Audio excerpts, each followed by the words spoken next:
Jo interpreto Filoctetes, que és un personatge aïllat socialment, un personatge a qui la societat ha donat l'esquena per l'olor de les seves ferides, per als seus laments i la molèstia dels seus crits de dolor. Ja en la tragèdia de Sòfocles es proposa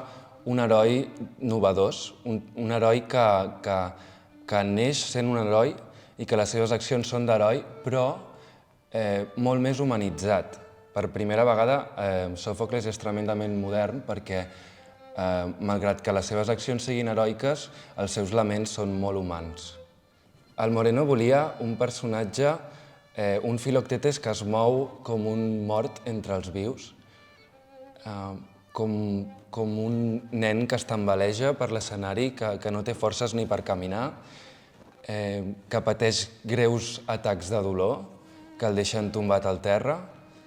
que ha perdut les regles socials de com ens comuniquem entre nosaltres i que ha perdut la noció del sentit de la seva pròpia existència en aquell moment. Filoctetes, a Paradise, diu una frase que és «No soc Filoctetes». Davant d'aquesta frase vaig entendre dues coses. Per una banda, que no només estava interpretant el paper del personatge tràgic, del personatge grec, sinó també tot el que simbolitza aquest personatge fora del paper. Els Filoctetes que han existit, els que existiran i els que trobem en la nostra societat moderna. A part, vaig entendre també amb aquesta frase que el mateix Filoctetes de Paradise no suporta el pes del que ell representa. El personatge l'hem construït amb el Moreno a partir de la imitació, amb la imitació d'uns àudios que ell ha interpretat, de totes les rèpliques de l'obra,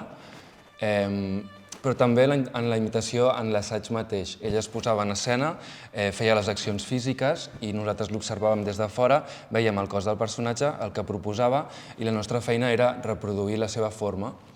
I el que a mi m'agradaria comunicar també amb Filoctetes, amb aquest personatge, és que sigui una espècie de mirall, un mirall en el que el públic es pugui identificar no només com a individu abandonat, sinó com a individu que ha vist el que és l'abandó i ha vist les realitats de les persones que són excloses socialment. Que el públic pugui fer mirall amb aquesta situació i pugui treballar l'autocrítica. Doncs jo interpreto el paper de Neoptòlem, que és el fill d'Aquil·les, que juntament amb Odisseu viatgen a la illa de Lemnos amb la missió d'aconseguir que Filoctetes, amb el seu arc, viatgi amb ells per poder fer la guerra. En aquesta missió jo considero que d'alguna manera és definitòria per ell, perquè en aquesta es trobarà que no només s'ha de plantejar els seus principis com a soldat en el que ell creia, sinó que també ha de lluitar amb l'herència del pes del seu llinatge, amb l'absència d'un pare que no ha arribat a conèixer mai, i també tot el que comporta el fet d'haver de mantenir a la seva família. I es troba que aquesta missió l'ha de desenvolupar amb una sèrie d'enganys i motius poc ètics per ell, i són, diguéssim, una mica els conflictes que té que fan que jo com a actor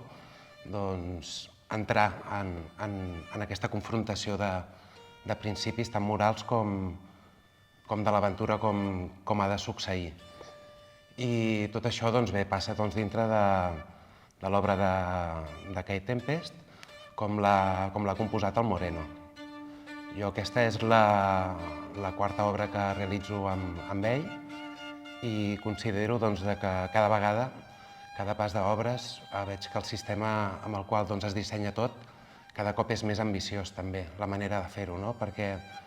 d'una manera o altra en totes es manté una manera de treball que en el fons es pot considerar que és la mateixa, però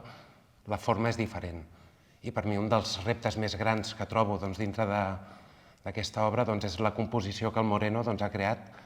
tant pel que són les paraules, les veus dels personatges i tot el contingut que elles porten, i com estan dintre d'una estructura musicada també per totes les veus de tots els personatges a la vegada. I per mi, com una mena de canvi semblant que trobo que tinc amb Neoptòlem, en aquest sentit, és el de la transformació també, que en aquest sentit, a mesura que va es va completant l'obra, es va creant també. Para mí esta obra parece que es una obra más de personajes, pero en realidad yo diría que es una obra de dos realidades, y una es la de aquellos que viven en la isla de Lemnos y otra es la de aquellos que van a la isla de Lemnos. Y en este sentido son dos realidades que se entrecruzan, que se enfrentan y se reflejan muchas veces, creando un duelo de miradas que está presente a lo largo de toda la pieza. Yo interpreto al personaje de Odiseo y él pertenece más a esa realidad de los que van a la isla, ¿no? Que ellos llegan, dominan, asaltan esa isla como si fuera suya sin ningún tipo de responsabilidad. Y es sorprendente porque el personaje que ya escribió Sófocles es bastante parecido al de Kate Tempest, porque sigue siendo un héroe,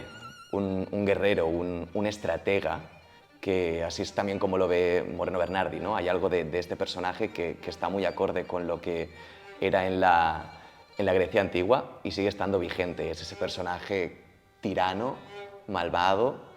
que utiliza los medios que sean necesarios para conseguir sus objetivos. Y me parece muy interesante que a día de hoy sigan habiendo este tipo de personajes en escena, aunque me sorprende que tras tantos siglos sigan existiendo, pero creo que es necesario para que todos podamos hacer algún tipo de reflexión acerca de por qué estos personajes siguen estando presentes en la literatura y en el teatro y por qué hay que remarcarlos y darles de algún modo un significado diferente. Y con esto me vengo a referir de que el personaje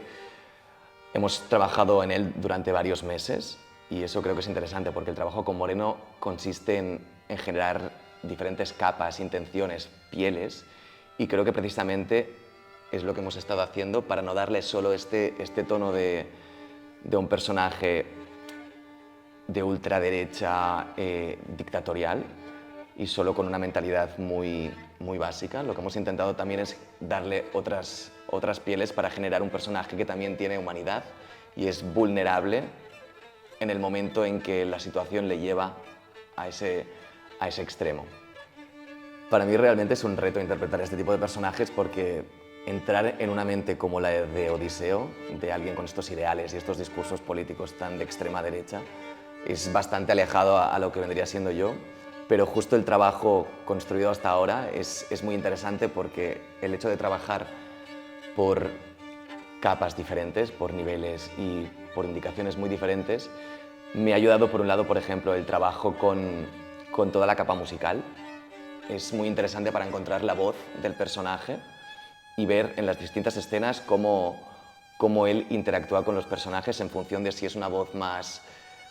visceral, si es una voz más que pertenece a un Odiseo más guerrero, más del pasado. Por otro lado, también trabajamos con los haikus o incluso con partituras de movimiento que me han sido muy útiles para encontrar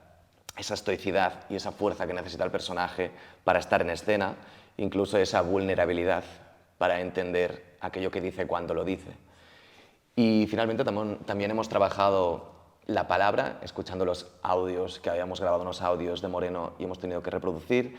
así como algunos leitmotiv o algunas palabras que Kate Tempest pone en el personaje, que para mí han sido útiles para precisamente dar más intención al personaje y tener anclajes que me han permitido precisamente estar en escena con más soltura